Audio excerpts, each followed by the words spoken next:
नमस्कार दोस्तों, स्वागत है आपका डरावनी कहानियाँ YouTube चैनल पर। आज हम सुनने जा रहे हैं एक और डरावनी कहानी।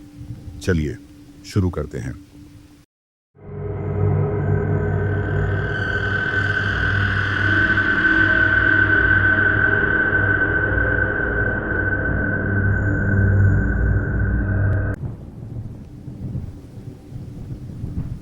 मेरा नाम आदित्य है। मैं कभी अपने आप को एक इंसान कहा करता था। अब मैं बस एक रात का पहर हूँ, एक ऐसी चीज जो मुंबई की अंधेरी गलियों और बदबूदार फुटपाथों पर भटकती रहती है। ये कहानी शुरू होती है उस रात से जब मेरी जिंदगी, जो पहले ही नरक के दरवाजे पर थी, उस दरवाजे के अंदर चली गई। मेरा पता था चौल नंबर 17, रूम नंबर 4, अंधेरी ईस्ट, मुंबई। सिर्फ एक कमरा जिसकी दीवारें सीलन से काली थी और छत पर हमेशा पानी के धब्बे रहते थे। मैं 28 साल का था, मगर मेरी आंखें 50 साल की थकान और हार लिए घूमती थी। सुबह उठो, 4 बजे की लोकल पकड़ो और दिन भर छोटी मोटी दिहाड़ी मजदूरी करो। कभी किसी चाय की दुकान पर जूठे बर्तन धोना, कभी रात की पाली में टैक्सी चलाना, और ज्यादातर समय बांद्रा रिक्लेमेशन के पास खड़े होकर काम की भीख मांगना। मुझे याद है, मेरे अंदर एक ख्वाहिश थी, एक छोटी सी मजबूत ख्वाहिश, कि मैं बस एक बार सिर उठाकर जी सकूं। मेरे पास पैसे नहीं थे, लेकिन मेरे पास नींद थी और एक साधारण सी बेदाग आत्मा थी। या शायद थी, उस रात मैं खार रोड के पास एक गंदे फुटपाथ पर बैठा था। दिन भर की भाग दौड़ के बाद मेरी कमाई सिर्फ 280 रुपए थी। यह रकम मेरी अगले दिन की दाल रोटी के लिए भी पूरी नहीं थी। मेरे जूते फट चुके थे और मेरे शरीर की हर हड्डी दर्द से चीख रही थी। मुंबई की रात एक अजीब सी बेचैनी लेकर आती है। एक तरफ जुहू के 5 स्टार होटलों की चमक और दूसरी तरफ फुटपाथ पर सिकड़े हुए मेरी जैसी हजारों मजबूर जिंदगियां। मैं अपनी टूटी हुई चप्पल ठीक कर रहा था तब एक गहरी परछाई मेरे ऊपर आकर ठहरी। ये परछाई इतनी लंबी थी कि उसने सड़क की पीली बत्ती को भी मेरी आंखों तक पहुंचने से रोक दिया। मैंने ऊपर देखा। सामने एक आदमी खड़ा था, जिसकी उम्र 50 के आसपास रही होगी, लेकिन उसके बाल पूरी तरह से सफेद थे और चेहरे पर एक अजीब सी शांत क्रूरता थी। उसने एक महंगा काला ओवरकोट पहना था, जबकि ये मुंबई की हल्की ठंड थी, और उसके जूते ऐसे चमक रहे थे जैसे अभी अभी किसी शोरूम से निकले हों। उसका नाम, जैसा कि मुझे बाद में पता चला, विमल था। तुम यहां कब तक ऐसे बैठे रहोगे आदित्य? उसकी आवाज गहरी थी, शहद की तरह मीठी, लेकिन अंदर से जहरीली। उसने मेरा नाम कैसे जाना, यह सवाल मेरे दिमाग में कौन था, लेकिन मेरी जबान पर ताला लग गया था। सर, कौन आप कौन हैं? मैंने हकलाते हुए पूछा। वो मुस्कुराया। उसकी मुस्कान में कोई खुशी नहीं थी, सिर्फ एक भयानक मालिकियत थी। मैं वो हूं जो उन लोगों की मदद करता हूं जिन्हें दुनिया ने छोड़ दिया है। तुम्हारे पास क्या है आदित्य? फटे हुए जूते, 280 रुपए और अगले दिन की भूख की चिंता। मैं तुम्हें इज्जत देना चाहता हूं, मैं तुम्हें आजादी देना चाहता हूं। उसने अपना हाथ आगे बढ़ाया। उसके हाथ में एक छोटा सा काला कार्ड था, जिस पर न तो कोई नाम था और न ही कोई फोन नंबर, सिर्फ एक पता लेजर प्रिंट में चमक रहा था।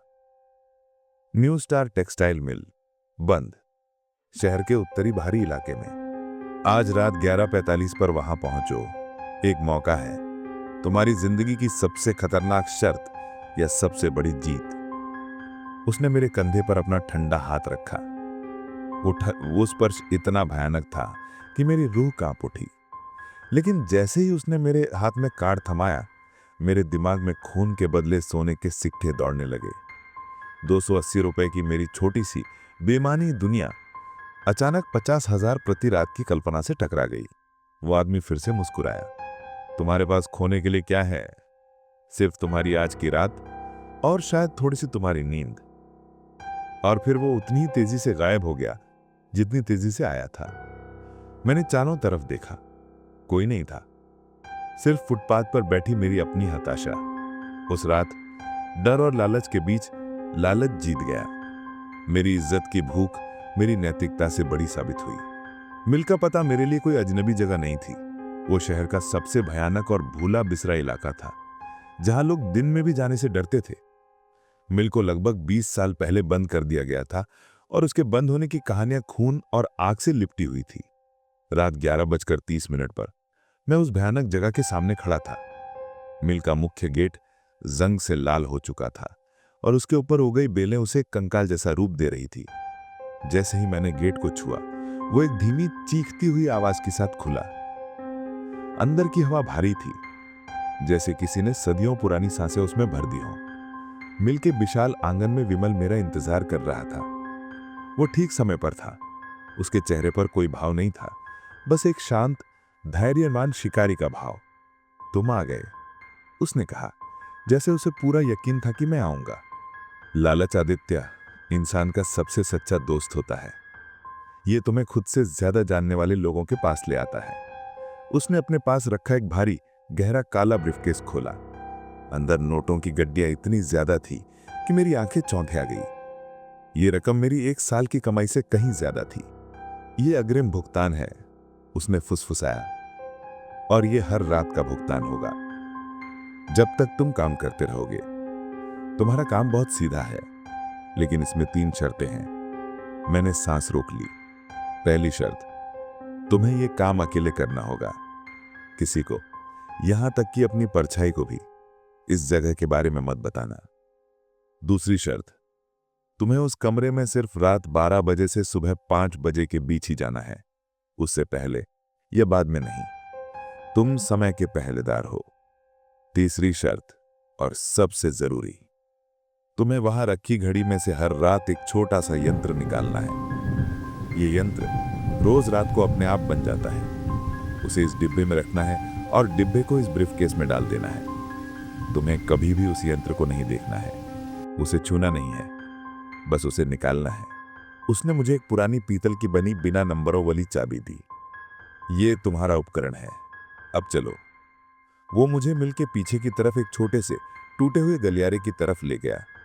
गलियारे में सड़न की बदबू थी और हर तरफ मकड़ी के जाले थे। गलियारे के अंत में एक छोटा सा बिना हैंडल वाला लकड़ी का दरवाजा था।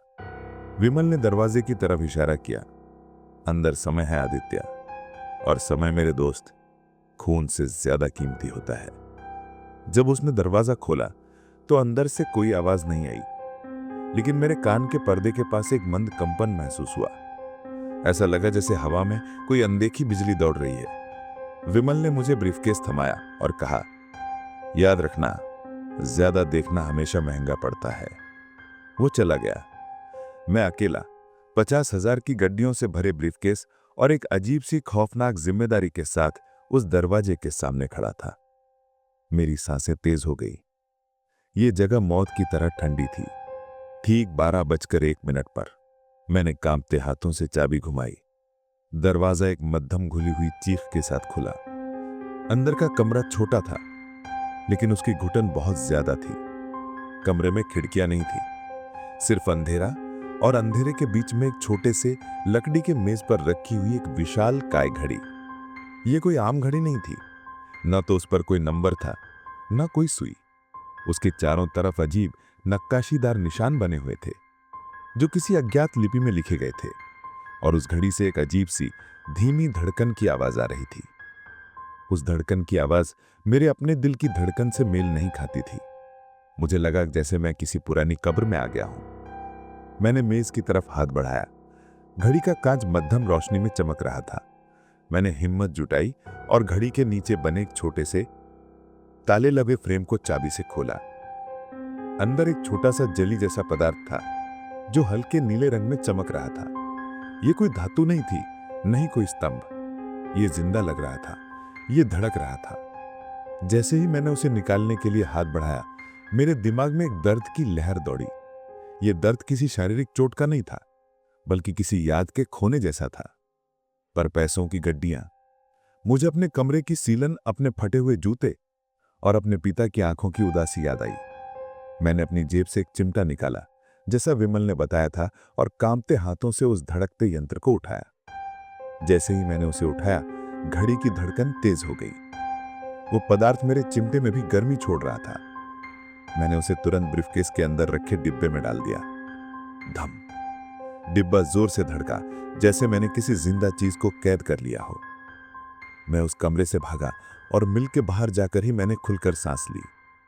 सुबह 5 बजे विमल आया। वो हमेशा की तरह शांत था। तुम्हारा ब्रीफकेस कहाँ है आदित्य?